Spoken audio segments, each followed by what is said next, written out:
पार्षदों को भेजा है और विमान भेजा है, जाओ देखो धराधाम के मृत्यु लोक में किसने मुझे आवाज लगाई है, लेकर के आओ मेरे धाम में। आज पार्षद विमान लेकर के अजामिल के पास पहुंचे हैं,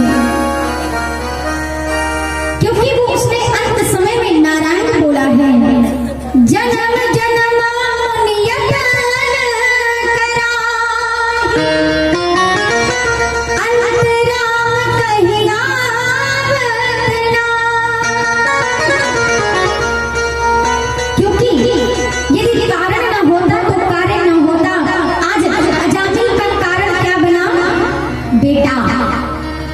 बेटा कारण बनाना संतों का कहना उसने माना और बेटे का नाम रखा नारायण। और जब नारायण नाम रखा एक कारण बन गया उसके उद्धार का, उसके मोक्ष का। और उसने भले पुत्र का ही नाम लिया, लेकिन नाम तो उसने भगवान का लिया ना। कार्य क्या हुआ, उसको मोक्ष की प्राप्ति हुई। जब इधर पार्षद आए भगवान के, धर्मराज ने देखा, धर्मराज कहते हैं आप इसे अपने धाम नहीं ले जा सकते। क्यों नहीं ले जा सकते? कहते क्योंकि इसने कभी पुण्य किया ही नहीं। बोले पुण्य नहीं किया है तो क्या हुआ, लेकिन इसने अंत में भगवान का नाम तो लिया है। बोले ऐसे क्या हो गया, भगवान का नाम इसने थोड़ी ना लिया, अरे इसने तो अपने बेटे को पुकारा था, बेटे का नाम था नारायण। पार्षद कहते हैं चाहे बेटा है चाहे भगवान है, नाम तो भगवान का ही लिया ना। बस भगवान ने मुझे आज्ञा दी है, इसे ले जाना है मुझे भगवान के साथ ही धाम। ऐसे नहीं, आज धर्मराज के दूत और उधर भगवान के पार्षद दोनों जाते हैं और जाकर के वहां पर कहते हैं प्रभु अब आप ही निर्णय करो क्या है। तो कहते हैं कि इसने भले जीवन में कभी कोई पुण्य नहीं किया है, कुछ अच्छा कार्य नहीं किया है, परंतु इसने अंत में ईश्वर का नाम लिया है तो इसका मोक्ष हो गया। इस प्रकार से अजामिल जैसे महापापी को भी भगवान का धाम मिल गया। पर प्यारे सदैव अब ये बात नहीं है कि अब आप लोग सोचो अजामिल तो इतना पापी था उसको मोक्ष मिल गया फिर हम तो ऐसा नहीं, वो बात तब की थी और अब ऐसा नहीं है। अभी क्या है कि जानकर तो कभी जीवन में पाप करना ही नहीं चाहिए। वैसे श्री सुखदेव मुनि महाराज कहते हैं 5 प्रकार के पाप प्रतिदिन जीव करता है। 5 तरह के पाप व्यक्ति रोज करता है। कौन से 5 प्रकार के? पहला, जब आप सुबह उठते हो झाड़ू लगाते हो, प्रथम पाप उस झाड़ू में सोचो अनगिनत करोड़ों कीड़े मकोड़े मर जाते हैं, क्या पता चलता है? सुखदेव मुनि महाराज ने 5 तरह की हिंसा बताई है कि प्रतिदिन जीव करता है। झाड़ू लगाते हो करोड़ों जीव मर जाते हैं, पहली हिंसा। दूसरा, चूल्हा, जब आप पोछा लगाते हो, चूल्हा में जब पोतते हो तो उसमें कितने सारे जीव मर जाते हैं। और तीसरा पाप, जल, जहाँ पे जल रहता है जब उसको साफ करते हो कितने सारे कीड़े मर जाते हैं, जीव मर जाते हैं। चौथा, जब आग जलाते हो उस लकड़ी में, उस कंडे में कितने सारे जीव जंतु होते हैं जो मर जाते हैं। पांचवा, जब अन्न की आप कुटाई पिसाई करवाते हो तो उसमें कितना जीव जंतु मर जाते हैं। श्री सुखदेव मुनि महाराज ने 5 तरह के पाप बताए, कहते जो रोज मनुष्य करता है। अब बताओ ये क्या कम है जो और करोगे? इन्हीं की भोगना। कहते हैं मच्छर को भी मारने का पाप लगता है। अब कहते हैं तुम मच्छर न मारे तो क्या डेंगू करवाए? लेकिन मच्छर को भी मारने का पाप लगता है। प्यारे, सोचने के लिए छोटी सी बात है। घर में चूहा होता है, कहते हैं कि चूहा को भी मारने का पाप लगता है।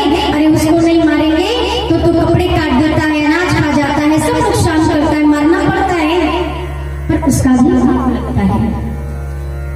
पाप हर चीज का है, आपके संकल्प का है, जो विचार उठाते हो उन विचारों का भी पाप लगता है। किसी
यदि सब्जी अच्छी नहीं बनी है तो थाली हटा देंगे, नहीं आज अच्छा नहीं बना है, बड़ा नाक मुंह सिकुड़ के खाएंगे तो थोड़ा सा खाएंगे, आज अच्छा नहीं बना, स्वाद नहीं मिला।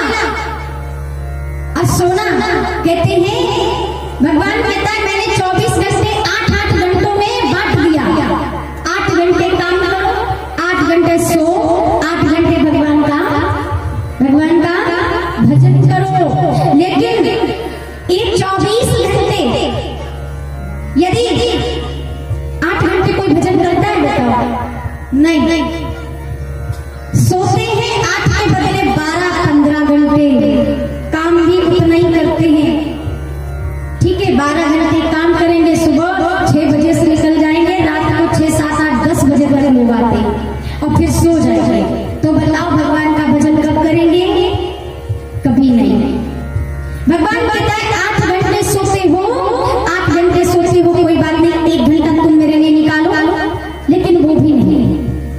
मत गवा भोग के रोग में ये सुधा, मत कमा पाप झूठे जगत के। जिनके लिए तुम पाप कर रहे हो, जिनके लिए चलती चलती देख के दिया कबीरा रो, दो बातों के बीच में साबुत बचान को। क्या लिखा कि चलती चलती देख कर दिया कबीरा रोए, कि दो बातों के बीच में साबुत बचा न कोई। एक दो बातों के बीच में जब गन्ना लगाया,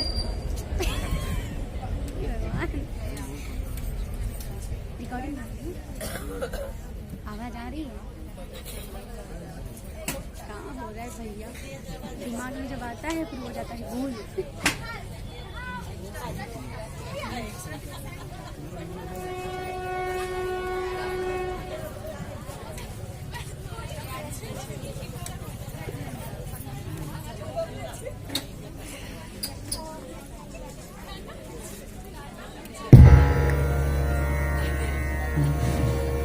राधे कृष्ण। एक बार जोरदार आप सभी लोग जयकारा लगा लीजिए, बोले शिव नाम बिहारी लाल की। अच्छा, बस जोरदार आवाज आनी चाहिए। राधे राधे राधे राधे राधे राधे। वाह, क्या बात है। अब लाइन नहीं कटेगी। आज भगवान का जन्मोत्सव है, इसलिए आज कोई भी यहाँ से मस्त नहीं होना चाहिए। रोज तो कोई बात नहीं, अभी मात्र 3 दिन से बचे हैं। बताओ, घर के काम तो रोज करते हो है ना, वो तो सब होता रहेगा, लेकिन ये 3 दिन भी कैसे निकल जाएंगे पता ही नहीं। आज सोचो 4 दिन कैसे बीत गए पता ही नहीं चला, और 3 दिन भी कैसे निकल जाएंगे मालूम ही नहीं चलता। इसलिए वो सब तो रोज होता है, पर ये रोज नहीं मिलेगा। अभी सोचो कितनी मुश्किलों से यहाँ पर ये ठाना गया है, और आगे का क्या भरोसा। इसलिए जो पल है आनंद से जी लीजिए। तो कहा कि जैसे कि एक चक्की होती है, उसमें जब गन्ना लगाया जाता है और गन्ने को लगाते हैं, जब वो कस के उसको दाब के पीसते हुए निकलता है, तो गन्ने के अंदर क्या रह जाता है? कुछ भी नहीं, एकदम वो निर्जीव होकर निकलता है। उसी प्रकार मनुष्य का जीवन है। ये जीवन आप सबके लिए झूठ बोल करके, पाप कर करके कमा रहे हो। आपने रत्नाकर का तो नाम सुना ही होगा। रत्नाकर डाकू क्या करता था? सभी को मार मार कर लूट करके वो घर में धन लाया करता था। एक दिन कुछ संत मिल गए और संतों ने कहा, रत्नाकर तुम क्या करते हो? ये किसके लिए करते हो? ये कहता अपने परिवार के लिए, बच्चों के लिए, पत्नी के लिए। बोले जब तुम ये पाप कर रहे हो, क्या तुम्हारे बच्चे, तुम्हारी पत्नी, ये सब इसमें सहभागी होंगे? कहता क्यों नहीं होंगे, क्योंकि हम उनके लिए तो कर रहे हैं। तो वो क्यों नहीं होंगे? बोले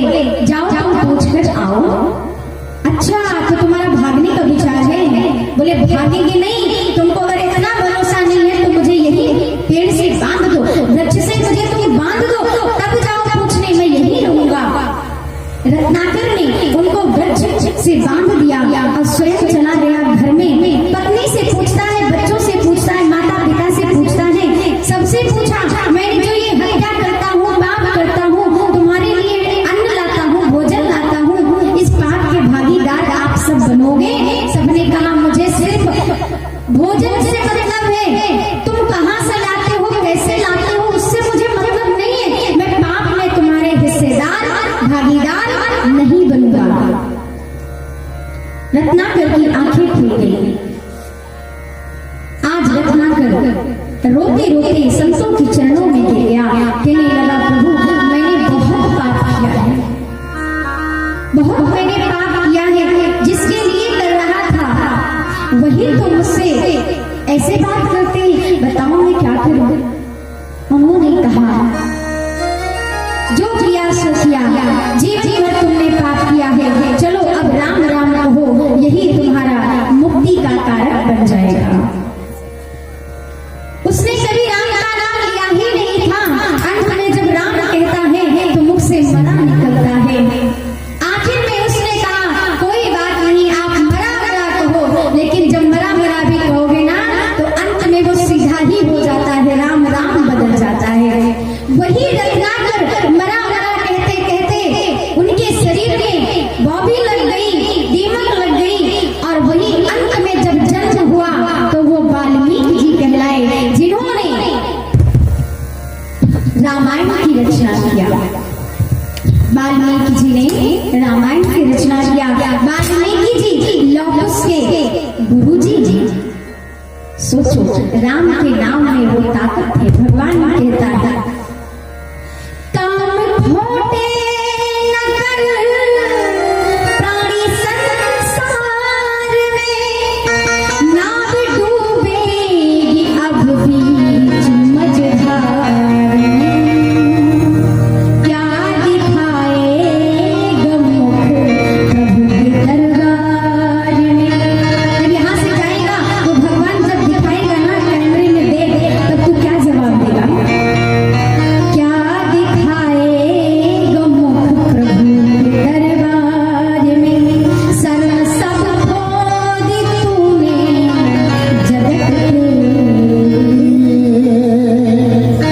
एक समय था जब लोग जाते थे नौकरी करने के लिए, तो जब कोई रिश्वत देता था तो सामने वाला कहता था, भैया इतने से नहीं, हम इतने से हाथ जोड़ रहे हैं, मैं रिश्वत नहीं ले सकता। क्यों? क्योंकि मेरे बाल बच्चे। क्यों नहीं ले सकता? मेरे बाल बच्चे हैं। बाल बच्चों का वास्ता देता था, मैं रिश्वत नहीं ले सकता, जितनी मेरी कमाई है ना मैं उसी में भरण पोषण करूंगा, लेकिन मैं रिश्वत लेके किसी का पाप अपने सर नहीं लूंगा, क्योंकि मैं भी परिवार वाला हूँ। क्षमा करें। आज का मनुष्य क्या कहता है? कमाई में उसको 60-70 हजार रुपए जो मिलता है वो तो ठीक, लेकिन अलग से जब तक वो रिश्वत नहीं लेता तब तक उसका संतोष नहीं होता है, तब तक उसका पेट नहीं भरता है, उसको संपूर्णता मन को संतोष नहीं मिलता। वो क्या कहता है? अरे रिश्वत नहीं लेंगे, ऊपर की कमाई नहीं करेंगे तो हमारे भी बाल बच्चे हम उनको क्या खिलाएंगे? तब था रिश्वत नहीं ले सकते, हम बाल बच्चे वाले। आज है लेंगे नहीं तो हम बाल बच्चे वाले। बात एक ही है, लेकिन बस अर्थ बदल गया। लोग अर्थ में अनर्थ निकाल रहे हैं। शास्त्र संतों की संगत में रहना दिन, मन को प्रभु से लगा इस भंवर जाल में, मन की मौजों में गोता न ऐसे लगा। आज का मनुष्य ऐसे बैठा है जैसे कि वो अमर होके आया है, कभी उसे जाना ही नहीं है। मन की मौजों में गोता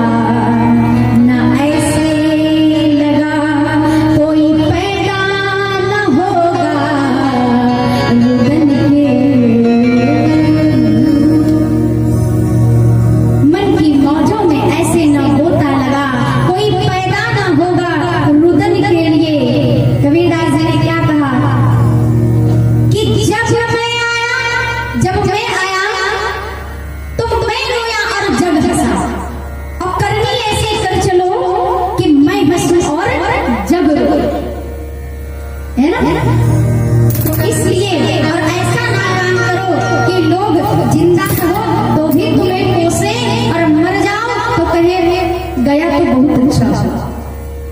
हाँ? मन से कहें कि चलो एक धरती से भार कम हुआ। ऐसा जीव जीवन जगत मिला है तुझे भावना तू लगा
सपनों की माया, ये मन है सपनों की माया, ये मन है सपनों की माया।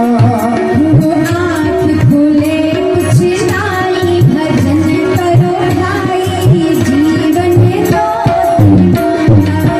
आँख खुले कुछ नहीं, भजन करो भाई, ये जीवन को दिखता। राम नाम सुखदाई, भजन करो राम नाम सुखदाई, भजन करो भाई, ये जीवन को दिखता। राम नाम सुखदाई, भजन करो भाई, जीवन दो राम नाम सुखदाई, भजन करो भाई, ये जीवन को दिखता। ये जीवन को दिखता, ये जीवन को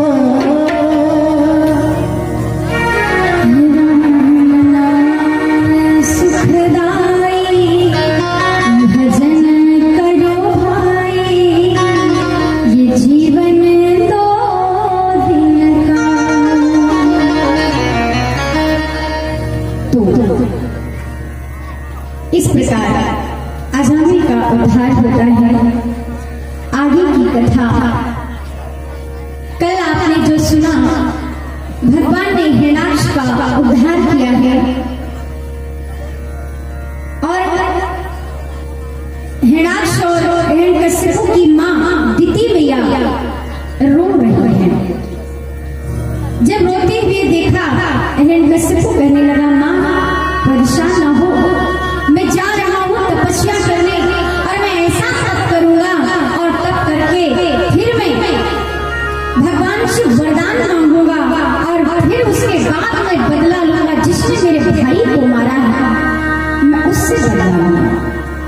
हिरण्यकश्यप चला गया, घंटों तपस्या करता है और ऐसे तपस्या किया उसने। ब्रह्मा जी प्रकट हो गए।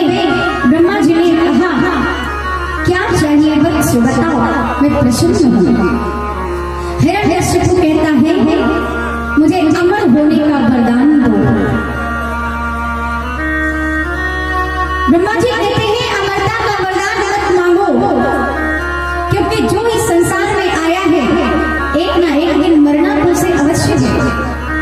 जितने ने भी आए, जितनों ने भी अमरता का वरदान मांगा है, सब मरे हैं, सब गए हैं। इसलिए इसे छोड़कर कुछ और मांगो, क्योंकि यदि समस्या है तो समाधान है, यदि अमृत है तो विष है, यदि कारण है तो निवारण है, सब कुछ है ना। यदि अग्नि है तो बर्फ है,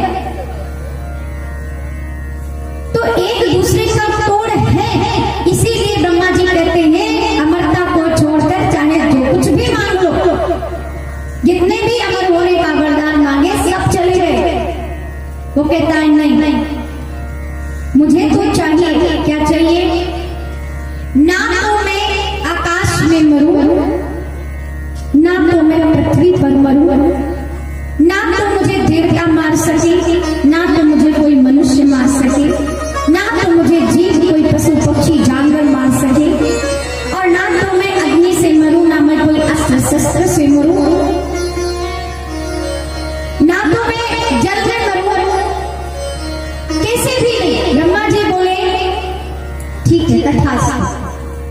ये सब मांगने का मतलब उसने समझा कि मैंने तो केवल एक होता है डायरेक्ट बोल देना, एक होता है घुमा फिरा के बोल देना, पहेली में बोलना। तो हिरण्यकश्यप ने पहेली में बोला, बोलने का तात्पर्य वही था। लेकिन ब्रह्मा जी ने कह दिया तथास्तु। ब्रह्मा जी चले गए। हिरण्यकश्यप अब उत्पात मचाने लगा, चारों तरफ कहता है कि मैं ही भगवान हूं।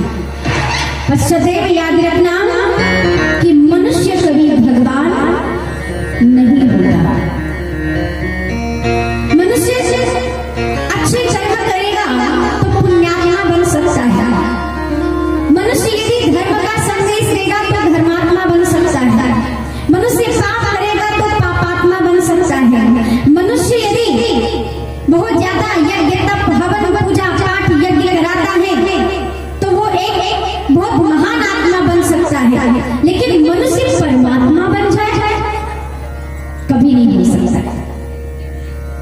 मनुष्य मनुष्य ही रहेगा, वो परमात्मा नहीं बन सकता है। हाँ, धर्मात्मा, पापात्मा, महान आत्मा, देवात्मा बन जाएगा, लेकिन परमात्मा नहीं बन सकता। आज जैसे ही हिरण्यकश्यपु ने आकर के धरती पर त्राही मचाना प्रारंभ कर दिया, कहता है जहां पर भी देखो सैनिकों को आदेश दिया कि जहां पर भी देखो यज्ञ तप हवन पूजा पाठ जो कुछ भी चल रहा हो सब दिन ध्वंस कर दो, कोई मेरे राज्य में हवन यज्ञ पूजा पाठ नहीं करेगा, मैं ही भगवान हूँ सबका, सब मुझे भगवान माने। क्यों? क्योंकि राजा भगवान के समान माना जाता है। वे राजा जो थे, राजा कहते थे कि हर एक राजा के अंदर 8 देवताओं का वास होता है, इसलिए राजा को भगवान मानना चाहिए। उसका उदाहरण भी देते थे। हिरण्यकश्यपु कहता है कि मैं भगवान हूँ और कोई किसी को भगवान नहीं मानेगा। मुझे भगवान क्यों? क्योंकि मैं प्रजा का पालन करता हूँ और जो पालन करता होता है वो भगवान के समान होता है। मुझे भगवान मानो। सारी प्रजा डर गई। जितने ऋषि मुनि संत थे, कहीं पर भी सारा धर्म का काम बंद हो गया, रुक गया। और कहते हैं कि जब जब इस भारत की भूमि पर जब जब अधर्म बढ़ा है, अत्याचार बढ़ा है, पापाचार बढ़ा है, तब तब परमात्मा को आना ही पड़ता है। यदा यदा हि धर्मस्य ग्लानिर्भवति भारतः अभ्युत्थानं धर्मस्य तदात्मानं सृजाम्यहम् परित्राणाय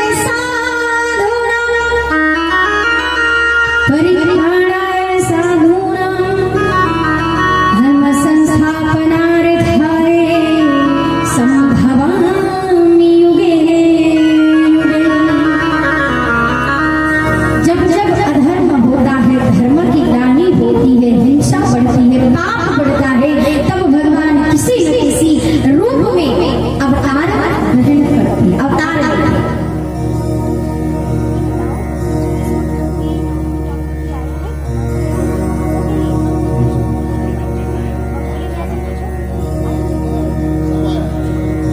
तो क्या कहने लगे, अब भगवान इधर हिरण्यकश्यपु की जो पत्नी है कयाधु, बड़ी प्यारी है, बड़ी सुशील है, वो गर्भवती थी। जब हिरण्यकश्यपु तपस्या कर रहा था तो उस समय देवराज इंद्र डर गए थे। कैसे? क्योंकि वो सोचे, जैसे मैंने कल कहा कि देवराज इंद्र जैसे कोई तप करना शुरू करता है वो पहले डर जाते हैं। देवता स्वार्थी है।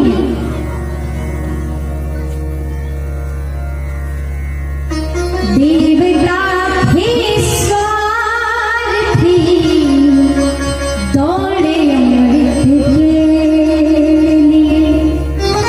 देवता भी बड़े स्वार्थी थे, इतना स्वार्थी थे कि वो भी सब कुछ छोड़ करके अमृत के लिए दौड़ पड़े थे।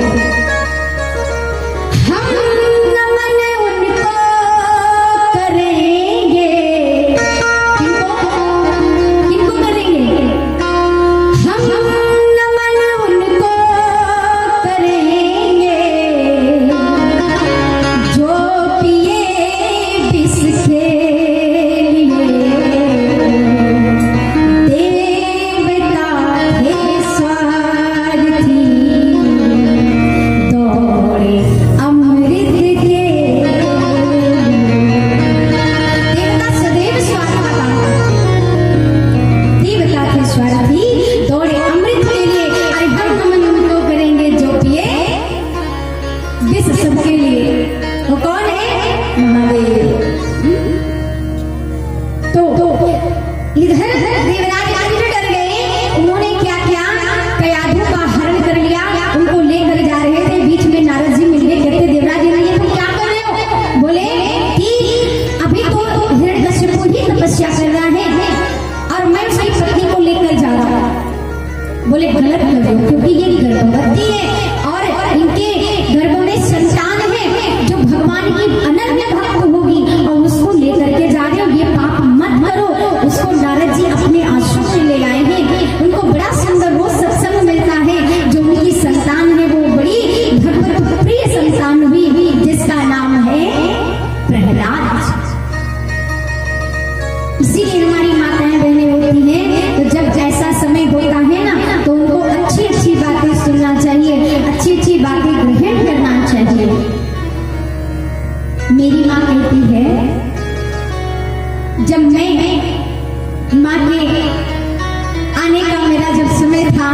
तो मेरी माँ बताया कहती है कि जब तुम थी ना तो मैं दुर्गा माँ का बहुत ज्यादा पूजा करती थी।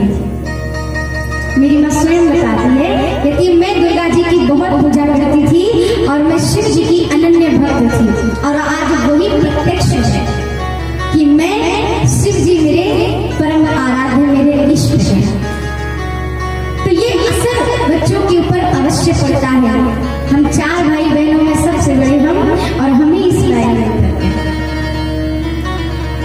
तो इसलिए आप जब भी ऐसा होता है ना, अच्छी अच्छी बातें सुनो, सत्संग करो, भजन करो, क्योंकि उसका असर डायरेक्ट संतान के ऊपर पड़ता है। प्रयागों ने नारद जी के आश्रम में रह करके सत्संग किया है, सुंदर सुंदर बातें सुनी है। आज उनके गर्भ से सुंदर से बालक का जन्म हुआ, नाम रखा प्रहलाद। प्रहलाद जी जब 5 वर्ष के हुए हैं तो प्रहलाद जी एक दिन अपने घर में, हमेशा सुनते हैं कि पिताजी भगवान हैं, वो भी पिताजी को ही भगवान मानते हैं। एक दिन अपने महल से बाहर खेलने के लिए निकले। जब खेलने के लिए निकले हैं तो उनको एक दिन रोने की आवाज सुनाई पड़ी। प्रहलाद जी सोचते हैं कि आखिर रोने की आवाज आ कहां से रही है। कान लगाते पहुंचे, और जब चले हैं तो वहां पर जाकर के क्या देखा है कि एक कुम्हारी बैठी हुई रो रही है। पूछा, मैया क्यों रो रही हो? कहने लगे, बेटा मैं इसलिए रो रही हूँ क्योंकि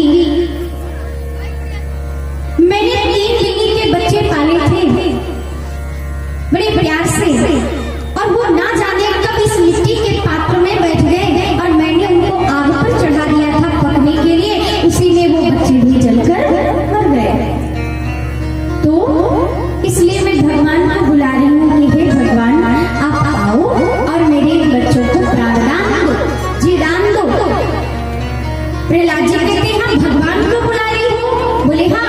तो कहते हैं, अरे आप मुझसे कहती ना, मैं तो हमेशा भगवान के साथ रहता हूँ। कुमारी मैया कहने लगी, अच्छा तुम भगवान को जानते हो? बोले हाँ। कहाँ है? कहते वो मेरे पिताश्री है ना, वो तो भगवान है। कुमारी मैया कहती है, अरे लाला तू छोटा है, मुझे नहीं पता कि मनुष्य कभी भगवान नहीं हो सकता है। जैसे तुम साधारण मनुष्य हो, जैसे हम साधारण मनुष्य हैं, ऐसे तुम्हारा पिता भी साधारण मनुष्य है, तो भगवान थोड़ी हो सकता है। और कहते जो आज्ञाकारी बालक होगा ना, वो कभी अपने पिता का अपमान नहीं सहन कर सकता है। छोटे से प्रहलाद जी ने निकाली तलवार, कहते अच्छा मेरे पिताजी का अपमान करोगी? मैं तुम्हारा अभी घर से सर अलग कर दूंगा। बोले बेटा, मार तो सब कोई सकता है, लेकिन जीदान केवल परमात्मा दे सकता है। मारने को क्या? मार। बोले चल ठीक है, तुम्हारा कहाँ है भगवान, दिखाओ। आज मैया रो रो करके बुलाती है, पकड़ लो हाथ गिरधारी, नहीं तो डूब जाएंगे। पकड़ लो हाथ गिरधारी, नहीं तो डूब जाएंगे। तुम्हारा कुछ ना बिगड़े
आज प्रहलाद जी चले हैं घर की ओर।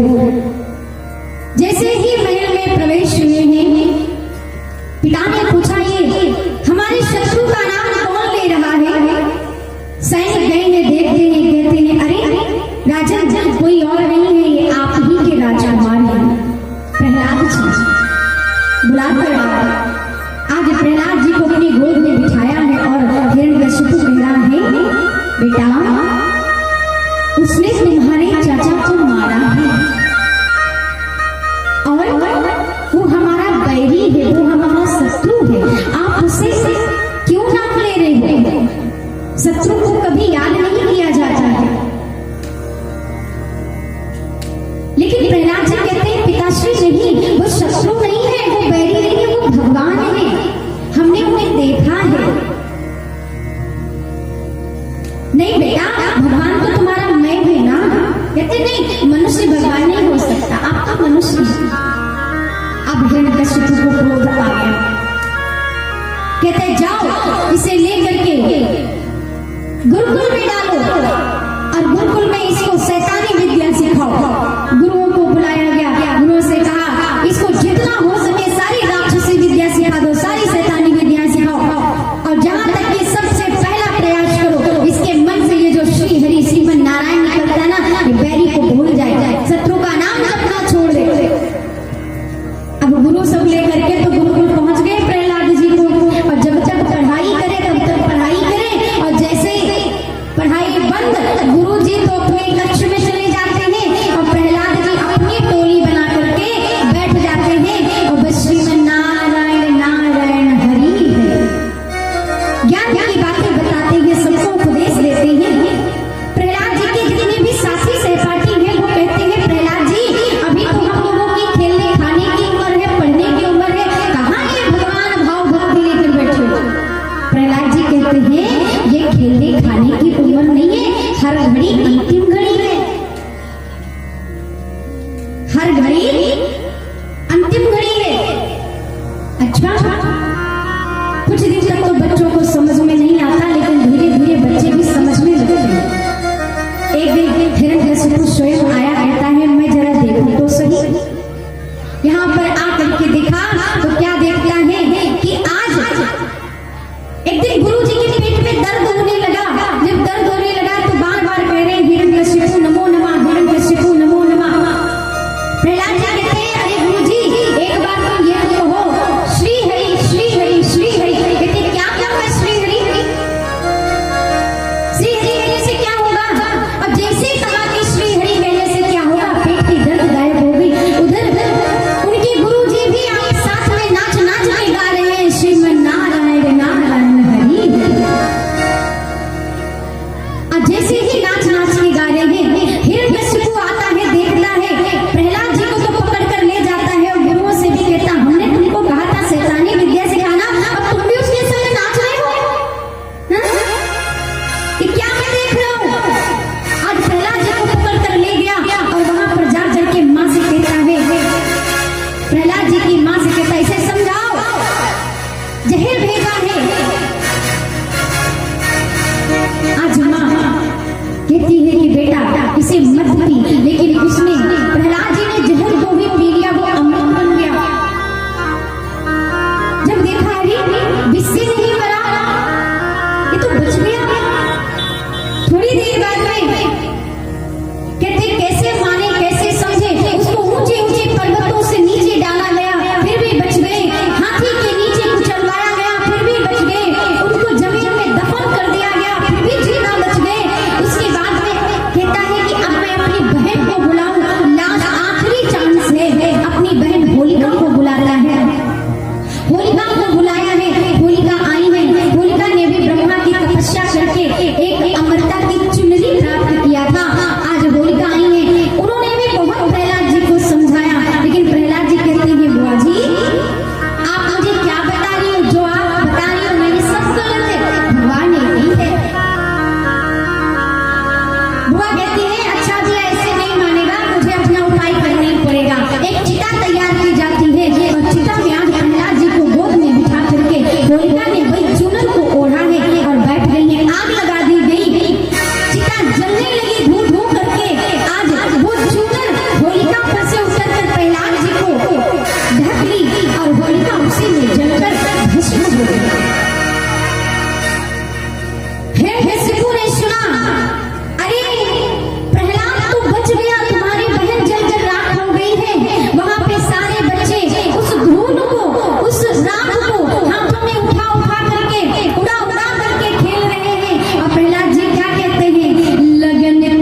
जीवन लुटा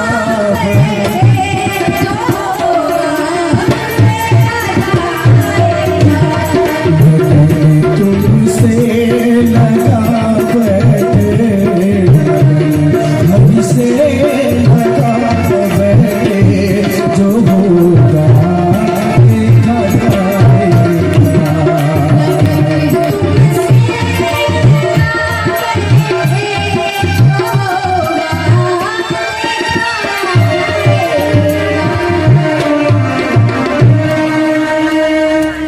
लगन तुमसे लगा बैठे जो होगा देखा जाएगा। प्रहलाद जी आज नाच रहे हैं, हिरण्यकशिपु आता है, देखा अच्छा पकड़ कर ले गया और घर में जैसे ही पकड़ कर ले गया है और आज क्रोध के मारे उसने हाथ से अपने हाथ में तलवार निकाली है और कहता अब मैं तुझे नहीं छोड़ूंगा क्योंकि मेरी बहन तुझे जलाने के चक्कर में स्वयं जलकर राख हो गई। तू कैसे बच गया? क्रोध में था, तलवार निकाली है और जैसे ही मारने चला है कि प्यारे बीच में आज आया वो माँ आ गई और आज माँ की गर्दन धड़ से अलग हो गई।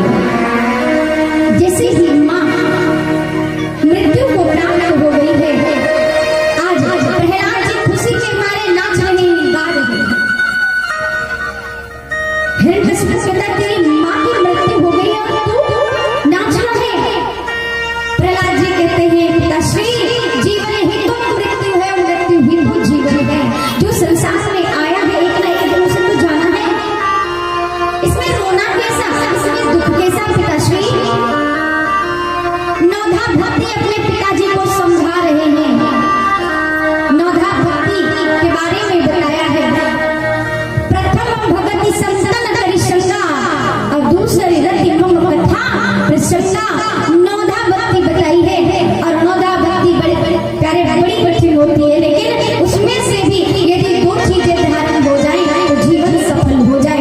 आज हिरण्यकशिपु का क्रोध का पारा हाई है और वो कहता है अब तो मुझे भक्ति बताता है क्या? कहते कहाँ है मेरा भगवान, दिखा मुझे। प्रहलाद जी कहते भगवान तो मेरे सब जगह है। हरि व्यापक सर्वत्र समाना, प्रेम से प्रगट होई मैं जान। अरे मेरा भगवान तो सब जगह सर्वत्र है, कण-कण में है। वो तो जीव में है, निर्जीव है, पेड़ में है, पौधे में है, जल में है, सब जगह है, खंभे में है, हर जगह तेरा भगवान है।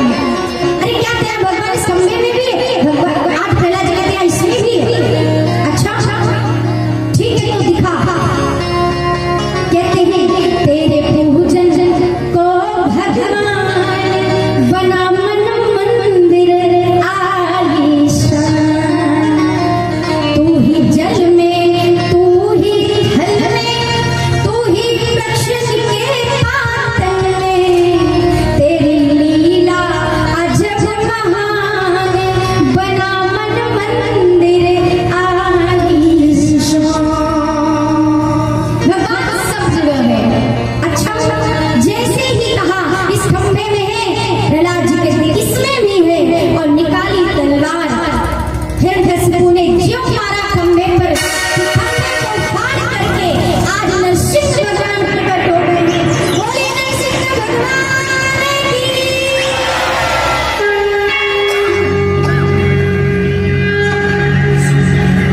और जैसे ही नरसिंह भगवान प्रकट हुए हैं और नरसिंह भगवान कहते हैं ले हिरण्यकशिपु मैं आ गया।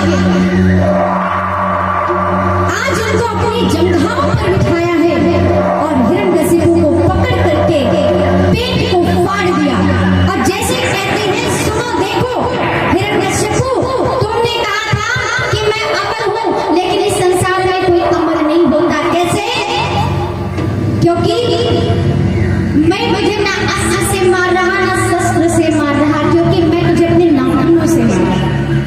मैं ना देव हूँ ना मनुष्य हूँ, मेरा आधा शरीर नर का है और मेरा आधा शरीर पशु का है।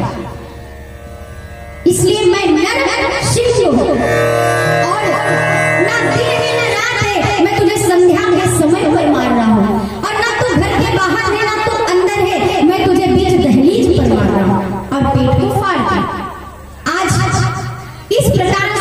शिव भगवान जी ने हिरण्यकशिपु का उद्धार कर दिया है।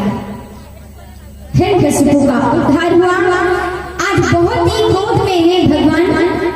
इधर कहते हैं प्रहलाद जी, इन्हें सभी साधु संत सब आए हुए हैं, पूरी प्रजा आई है, लेकिन भगवान के पास कौन जाए, क्योंकि भगवान बड़े क्रोध में हैं। केवल प्रहलाद जी ही जा सकते हैं। और प्रहलाद जी आज धीरे धीरे धीरे धीरे भगवान जी के पास जाते हैं और प्रहलाद जी को बड़ी बड़ी प्यार से चाट करके इतना दुलार किया है, इतना स्नेह लुटाया है कि प्रहलाद जी को चाट कर अपनी गोद में बिठा लिया है। इतना दुलार किया है, क्रोध शांत हो गया है। प्रहलाद जी को देखते देखते क्रोध शांत हो गया है। इस प्रकार से भक्ति में वो शक्ति है प्यारे कि भगवान को भी आना पड़ता है इस धराधाम पर। आप सभी को जिसका इंतजार है, हम उस तरफ चलते हैं। आपने जो अभी कथा सुनी, रघुगण राजा उन्हीं के वंश में आगे चल करके सूर्य वंश में अम्बरीश जी हुए, अम्बरीश जी के वंश में और आगे चलो राजा दशरथ जी हुए। राजा दशरथ जी रघुकुल रीत सदा चल आई, प्राण जाई पर वचन न जाई। राजा रघु के वंश में आगे चलकर राजा दशरथ जी हुए हैं और उन्हीं मंगल भावन अमंगल हारी अरिद्रवहु सुदर्शन अजीर राजा दशरथ जी भी। राजा दशरथ जी के 3 पत्नी हैं, कौशल्या, कैकेयी, सुमित्रा जी, और उनकी कोई संतान नहीं है। और एक बार भूपति मन माहे, भरी गिलानी मोरे सुनाहे। मन में विचार आता है, मैं राजा हूँ, एक छत्र, लेकिन फिर भी मेरे कुछ संतान नहीं। गुरु जी के पास जाते हैं, गुरु जी से सब बातें बता देते हैं, क्या सुख है क्या दुख है, सब बताया है। और बताने के बाद गुरु जी मुस्कुरा उठे। उन्होंने कहा एक यज्ञ कराना पड़ेगा और उस यज्ञ में आपको उससे लाभ होगा। यज्ञ करवाया है, यज्ञ से अग्निदेव निकले हैं। उन्होंने हाथ में खीर लेकर आए हैं। तीनों रानियों को खीर खिलाई जाती है। तो राम, लक्ष्मण, भरत, शत्रुघ्न 4 पुत्र राजा दशरथ जी के हुए हैं। तो आप सब जानते हैं जब भगवान श्री रामचंद्र जी का जन्म हुआ है, अब भगवान श्री राम का जन्म हुआ है, उनके जन्म में प्यारे आपको सबको पता है कि अयोध्या अभी तक भगवान हमारे कुटिया में बैठे हुए थे और अब तो उनके लिए महल बन रहा है। राम जी का मंदिर का निर्माण हो रहा है। ये तो बड़े ही अपने भारत देश में सौभाग्य की बात है। हम सब भारतवासियों के लिए गर्व की बात है कि हमारे प्रभु राम के लिए मंदिर का निर्माण हो रहा है। क्योंकि सोचो, भगवान ने हम सबको शब्द दिया है और उस भगवान स्वयं अभी तक कुटिया में बैठे थे। तो अब भगवान जन्म लेते हैं और उसके बाद में छोटे से हमारे राम जी थोड़ा सा बड़े होते हैं, चारों भाई। फिर कहते हैं कि अब जो है इनको गुरुकुल भेज देना चाहिए। और जब गुरुकुल जाते हैं, गुरुकुल में शिक्षा ग्रहण करते हैं, फिर आते हैं। और जब आते हैं तो प्यारे कुछ समय तक अपने माँ और पिताश्री के पास रहते हैं। उसके बाद में विश्वामित्र जी आते हैं। विश्वामित्र जी क्योंकि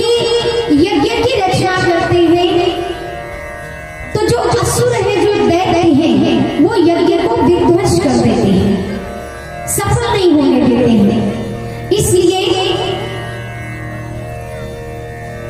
भगवान राम और लक्ष्मण जी को विश्वामित्र जी लेकर के साथ में जाते हैं। वहां पर आगे चलते हैं, जनकपुर जाते हैं। जनकपुर में राजा जनक जी ने धनुष यज्ञ रखा है। कहते हैं मेरी एक पुत्री है जिसका नाम है जानकी, मैं मेरी पुत्री का उसी के साथ विवाह करूंगा जो इस धनुष को तोड़ेगा। भगवान राम धनुष को तोड़ते हैं। मैया जानकी का विवाह श्री राम जी के साथ होता है। चारों भाइयों का विवाह होता है, सभी आते हैं और उसके बाद आप सबको पता है एक बार भगवान राम के राज्याभिषेक की तैयारियां चल रही थी, लेकिन कैकेयी मैया ने मंत्रा के बहकावे में आकर के दो वरदान जो एक बार राजा दशरथ जी ने वचन दिया था कि तुम जब चाहे तब मांग लेना। कैकेयी मैया दो वचन मांगती हैं, कहती है मुझे दो कि मेरे पुत्र दशरथ को राजगद्दी, मेरे पुत्र भरत को राजगद्दी और मेरे राम को वनवास। भरत जी को राजगद्दी, राम जी को वनवास।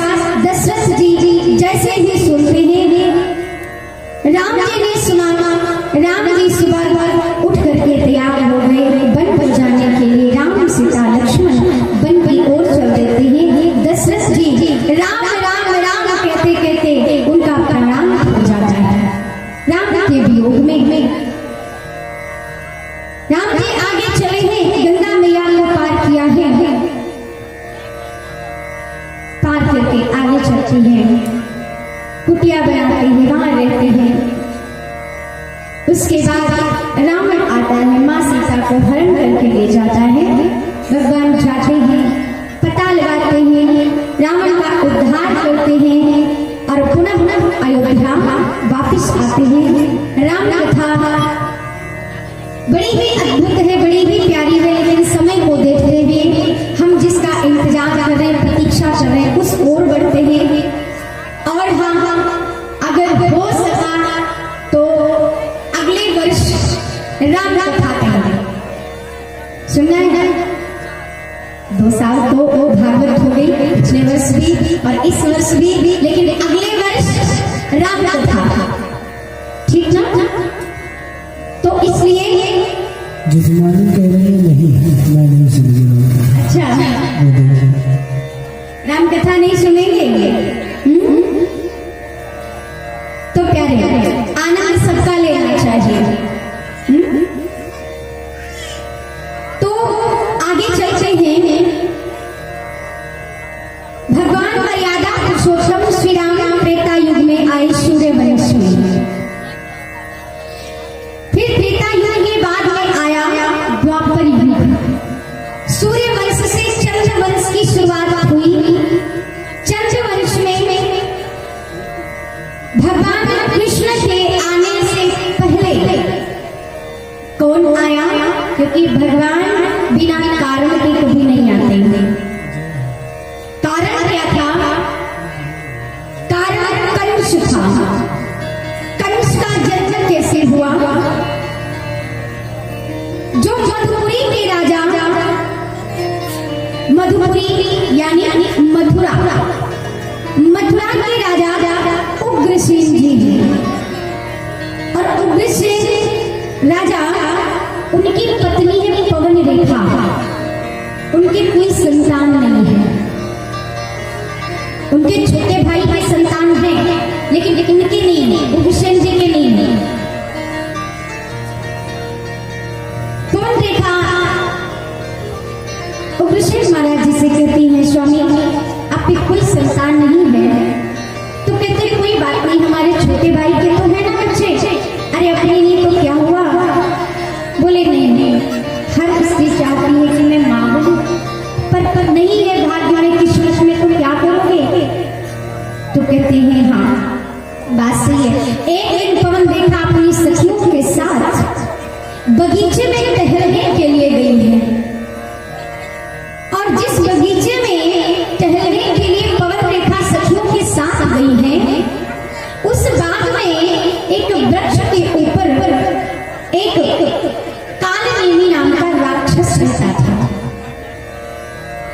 त्रेता युग से श्रापित था, तब से वो उसी वृक्ष पर रहता था।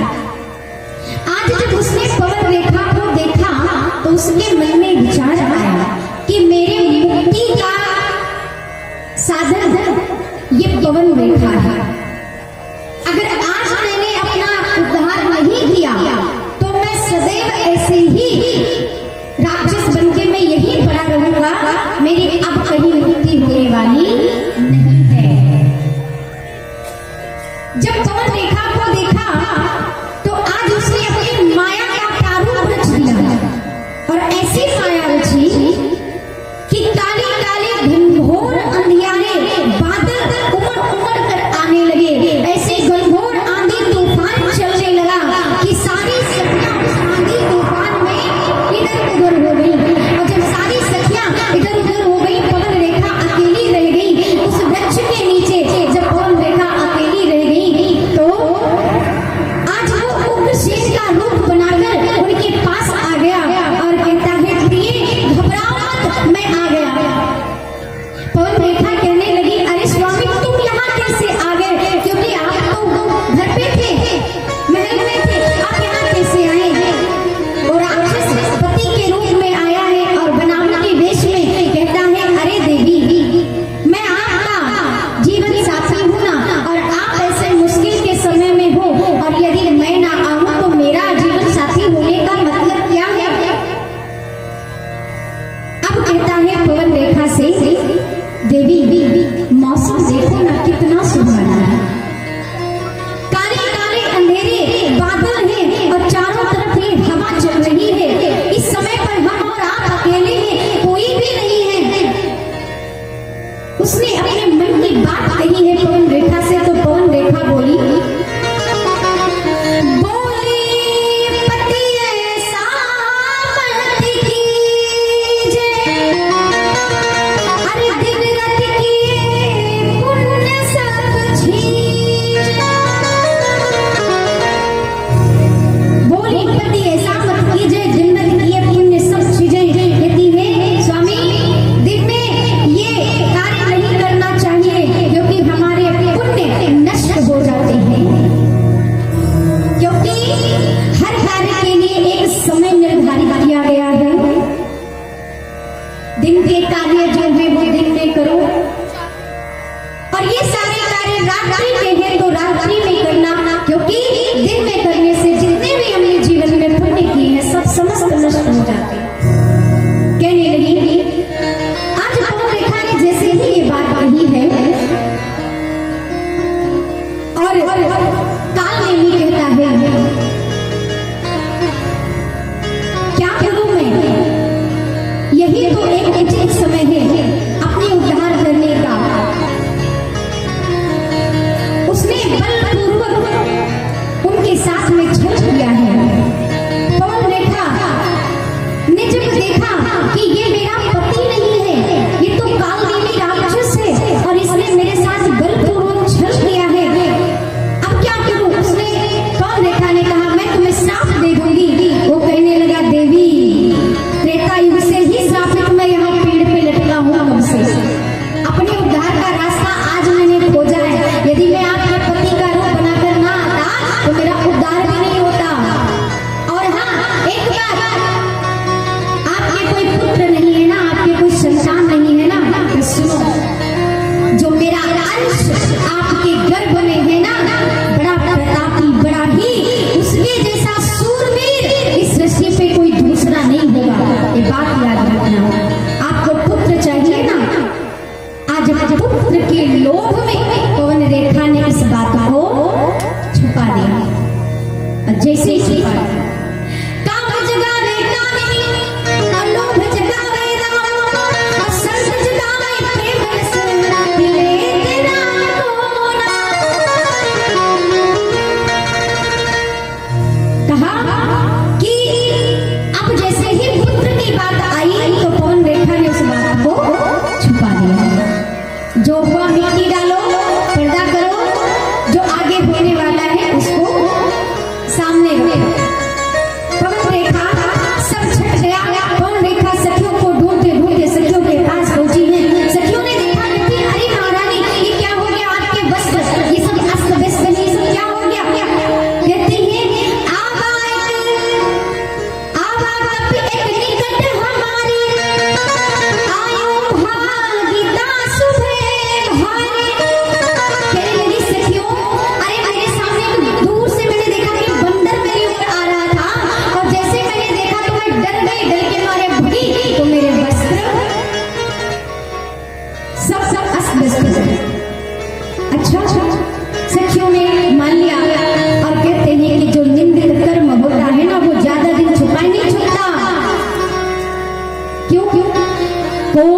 दूर न कर सके विधि के उल्टे अंक और उधर पिता तो चंद्र को हो ही न सक्यो कलंक। समय आने पर पवन रेखा के गर्भ से एक सुंदर सा पुत्र हुआ है। पवन रेखा डर गई, बोली कि मैं अपने पति को क्या जवाब दूंगी कि ये कौन सा पुत्र है, मैं क्या करूंगी। आज उस पुत्र को कांसों में लपेट कर एक झाड़ी में फेंक आई और उसको क्या हुआ कि कहते हैं महाराज सूरसेन रोता हुआ पाया, उसको उठा कर ले गए अपने घर में पालन पोषण किया।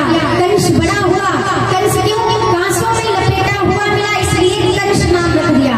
दूसरा कहते हैं कि किसी अन्य का अंश है, दूसरे का अंश है, इसीलिए उसको कंस कहा गया। दो बातें। फिर एक दिन नारद जी मिले, नारद जी कहते हैं अरे कंस बेटा तुम यहाँ कहाँ, तुम्हारे असली पिता तो मथुरा में है। कौन? उग्रसेन जी। अच्छा, तो आज कंस सूरसेन जी को छोड़कर मथुरा चला गया। बड़ा चारों तरफ अत्याचार करता है, किसी के ऊपर तरस नहीं करता है। उग्रसेन जी ने सोचा आखिर बेटा तो मेरा ही है, क्या करूं। कहते हैं कि इसको मैं राजा बना दूं तो ये जब जिम्मेदार हो जाएगा तो अपनी जिम्मेवारी समझेगा। अपने को हटाकर आज पुत्र कंस को राजगद्दी सौंप दिया और ऐसी राजगद्दी सौंपी कि उसने अपने ही माता पिता को उठाकर कारागार में बंद कर दिया और सब पर अत्याचार करने लगा। राजा बन गया तो और अत्याचार। उसकी एक चचेरी बहन है जिनका नाम है देवकी और कंस के परम मित्र है जिनका नाम है वसुदेव जी। आज अपनी चचेरी बहन का विवाह अपने परम मित्र वसुदेव जी के साथ में कर दिया और कहता है कि मैं अपनी चचेरी बहन को इसकी ससुराल तक में छोड़ने जाऊंगा। जैसे ही रथ में बिठाया है और रथ को हाँकने के लिए तैयार हुआ है, आकाशवाणी हुई है रे कंस तू जिसको लेकर के छोड़ने जा रहा है ना, इसी के गर्भ से 8वीं संतान तेरा काल बनेगी।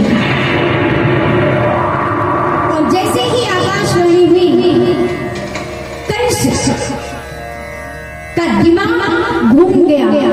कहता है विचार करने लगा मैं क्या करूं, सबसे प्रिय तो मेरी बहन है, क्या करूं। लेकिन इसके गर्भ से 8वीं संतान मेरा काल बनेगी तो ये तो मेरी दुश्मन है, मेरी शत्रु है। हाथ में तलवार लेकर के खड़ा हो गया, मैं अभी मार दूंगा, ना रहेगा, बांस न बजेगी बांसुरी। आज वसुदेव जी हाथ जोड़कर सामने खड़े हो गए, कहने लगे राजन अरे आपकी बहन है और अपनी बहन को मारना, हाथ उठाना अपराध है। कहता ये मेरी बहन नहीं, मेरी शत्रु है। वसुदेव जी कहते हैं चलो ठीक है, अब क्या कहें, क्योंकि वो मान नहीं रहा है। तो कहने लगे अभी ये नई नवीली दुल्हन है, मंडप से उठी है, मेहंदी नहीं छूटी है, अभी तो लाल जोड़े में है और किसी स्त्री को मारना अपराध होता है। तुम्हारी शत्रु क्या है? अरे इसकी संतान ही तो होगी ना, आपका काल जितने भी मेरे पुत्र होंगे मैं सब लाके तुम्हें दूंगा, लेकिन अपनी बहन पर, स्त्री पर हाथ ना उठा। ये बात कंस को समझ में आ गई। कंस ने छोड़ दिया, उन दोनों को कारागार में बंद कर दिया। आज इंतजार करता है, देवकी मैया के एक संतान का जन्म हुआ। जब समय आया संतान का